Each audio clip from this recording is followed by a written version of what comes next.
चलिए आगे बढ़ते हैं। बिहार में मतदाता सूची के विशेष गहन पुनरीक्षण मामले पर आज संसद के दोनों सदनों में काफी हंगामा हुआ, जिससे लोकसभा और राज्यसभा की कार्रवाई कई बार स्थगित करनी पड़ गई। राज्यसभा में गुरुवार को कार्यवाही शुरू होते ही उपसभापति हरिवंश ने आवश्यक कागजात और रिपोर्ट सदन के पटल पर रखवाए। कार्यवाही को आगे ले जाते हुए उपसभापति ने कहा कि आज उन्हें 25 नोटिस मिले हैं। उन्होंने कहा नियमों के अनुरूप न होने के कारण विपक्षी सदस्यों के सभी स्थगन प्रस्ताव नोटिसों को खारिज कर दिया गया और इसके बाद सदन में हंगामा शुरू हो गया। उपसभापति ने सभी सदस्यों से सदन की कार्यवाही शांतिपूर्वक चलने देने का अनुरोध किया, लेकिन हंगामा नहीं थमा। उन्होंने कहा कि शून्यकाल के 51 घंटे हंगामे के कारण बर्बाद हो चुके हैं और इसमें कई मुद्दे भी उठाए जा सकते हैं। वहीं कांग्रेस नेता राहुल गांधी ने वोटर लिस्ट में गड़बड़ी पर 1 घंटे 11 मिनट तक 22 पेज का प्रेजेंटेशन दिया है। राहुल ने स्क्रीन पर कर्नाटक की वोटर लिस्ट दिखाते हुए कहा कि वोटर लिस्ट में संदिग्ध वोटर मौजूद हैं। उन्होंने कहा कि महाराष्ट्र के नतीजे देखने के बाद हमारा शक पुख्ता हुआ कि चुनाव में चोरी हुई है। मशीन रीडेबल वोटर लिस्ट नहीं देते हैं। हमें भरोसा हुआ कि चुनाव आयोग ने भाजपा के साथ मिलकर महाराष्ट्र के चुनाव में चोरी की। राहुल ने कहा कि हमने यहां पर वोट चोरी का एक मॉडल पेश किया है। मुझे लगता है कि इसी मॉडल का प्रयोग देश की कई लोकसभाओं और विधानसभाओं में हुआ। कर्नाटक की महादेवपुरा असेंबली सीट की वोटर लिस्ट स्क्रीन पर दिखाते हुए राहुल ने कहा कि यहां के 6.5 लाख वोट में से 1 लाख वोटों की चोरी हुई। कांग्रेस के रिसर्च में यहां 1 लाख के करीब गलत पता और एक ही पते पर बल्क वोटर और डुप्लीकेट वोटर्स का भी पता चला है। उन्होंने कहा कि कर्नाटक में हमें 16 सीटों पर जीत मिलती, लेकिन हम सिर्फ 9 सीटों पर सिमट गए। हमने इन 7 हरीबी सीटों में से एक सीट पर जांच पड़ताल की। वो सीट बेंगलुरु सेंट्रल की थी और इस सीट पर कांग्रेस को 6,26,208 वोट मिले। बीजेपी को 6,58,915 वोट्स मिले। दोनों पार्टियों को मिले वोटों का अंतर सिर्फ 32,707 था। यही जब महादेवपुरा असेंबली सीट पर वोटिंग हुई तो दोनों पार्टियों के बीच में वोट का अंतर 1,14,046 का रहा। राहुल ने कहा इस हिसाब से अगर देखें तो 1 लाख से ज्यादा वोटों की चोरी हुई है और ये वोट चोरी 5 प्रकार से हुई। वहीं राहुल के इस आरोप पर बीजेपी ने भी पलटवार करते हुए राहुल गांधी पर चुनाव आयोग को धमकाने का आरोप लगाया है। राहुल के आरोपों पर कर्नाटक चुनाव आयोग ने शपथ पत्र मांगा। कहा कि वो लिखित में शिकायत करें ताकि आगे की कार्यवाही की जा सके। The Election Commission has to give us that information, give the people of India that information. Because if they don't, there are going to be consequences.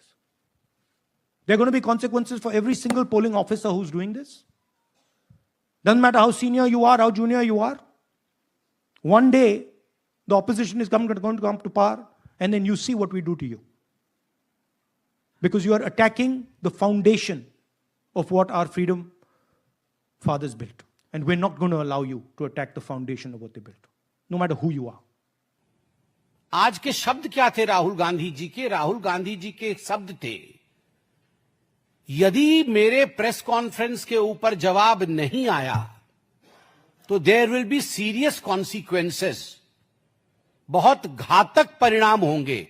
Serious consequences को अगर हम ट्रांसलेट करते हैं तो हिंदी में अनुवाद बनता है घातक परिणाम होंगे। क्या घातक परिणाम होंगे? उन्होंने यह भी जस्टिफाई किया कि एक दिन ऐसा आ सकता है कि जब हम ऑपोजिशन वाले, कि ऐसा समय आ सकता है कि भविष्य में ऑपोजिशन का भी सरकार बना सकती है। तब चुन चुन कर एक एक अधिकारी को, वो कितना भी बड़ा क्यों ना हो, उसको छोड़ा नहीं जाएगा। ये किसकी भाषा है? ये एलओपी की भाषा है या एक, मैं तो खराब शब्दों का प्रयोग, अमर्यादित शब्द का प्रयोग करना कदाचित नहीं चाहूंगा, या सड़क चलते किसी ऐसे व्यक्ति की जो रोड रेज में बोलता है। This language is the language of election rage, कि आपके गाड़ी का एक्सीडेंट हो गया है, आपके पार्टी का एक्सीडेंट हो गया है बिकॉज ऑफ नॉन परफॉर्मेंस, और आप इलेक्शन रेज में आ गए हैं। जिस प्रकार रोड रेज का हम केस देखते हैं, राहुल गांधी जी का ये इलेक्शन रेज है। राहुल के आरोपों पर कर्नाटक चुनाव आयोग ने शपथ पत्र मांगा है। कहा कि वो लिखित में शिकायत करें ताकि आगे की कार्रवाई की जा सके। चुनाव आयोग के जो जवाब है वो कुछ इस तरीके से हैं। 12 जून 2025 को चुनाव आयोग ने मेल भेजा है, राहुल नहीं आए। 12 जून 2025 को राहुल को एक और पत्र लिखा गया, लेकिन जवाब नहीं दिया गया। राहुल ने कभी भी किसी भी मुद्दे पर इलेक्शन कमीशन को कोई पत्र नहीं भेजा। बेतुके आरोप लगा रहे हैं और अब इलेक्शन कमीशन को धमकाना भी शुरू कर दिया। चुनाव आयोग ऐसे सभी गैर जिम्मेदाराना बयानों को नजरअंदाज करता है, सभी कर्मचारियों से निष्पक्ष पारदर्शी तरीके से काम करने का अनुरोध करता है। ये स्टेटमेंट इलेक्शन कमीशन की तरफ से दिया गया। बिहार वोटर वेरिफिकेशन को लेकर के राहुल सहित पूरा विपक्ष इलेक्शन कमीशन की आलोचना कर रहा है। संसद के बाहर और अंदर विपक्ष विरोध प्रदर्शन कर रहा है। 1 अगस्त को वोटर्स का नया डेटा जारी हुआ। चुनाव आयोग के बिहार में वोटर लिस्ट रिवीजन के पहले चरण के आंकड़े के मुताबिक कुल मतदाताओं की संख्या घटकर 7 करोड़ 24 लाख रह गई, जबकि पहले ये आंकड़ा 7 करोड़ 89 लाख था। यानी तकरीबन 65 लाख मतदाताओं के नाम सूची से हटाए गए। वोटर लिस्ट से हटाए गए नामों में वो लोग शामिल हैं जो अब इस दुनिया में नहीं हैं। इसके अलावा स्थायी रूप से किसी अन्य स्थान पर ट्रांसफर हो चुके हैं या जिनके नाम 2 बार दर्ज थे। आंकड़ों के मुताबिक 22 लाख मतदाताओं की मौत हो चुकी है।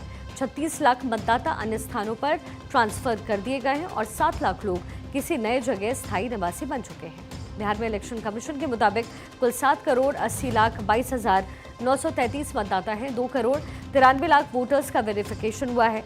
65 लाख वोटर लिस्ट से बाहर कर दिए गए हैं। देखिए, बिहार में विधानसभा का चुनाव जिस तरीके से अभी नजर आ रहा है,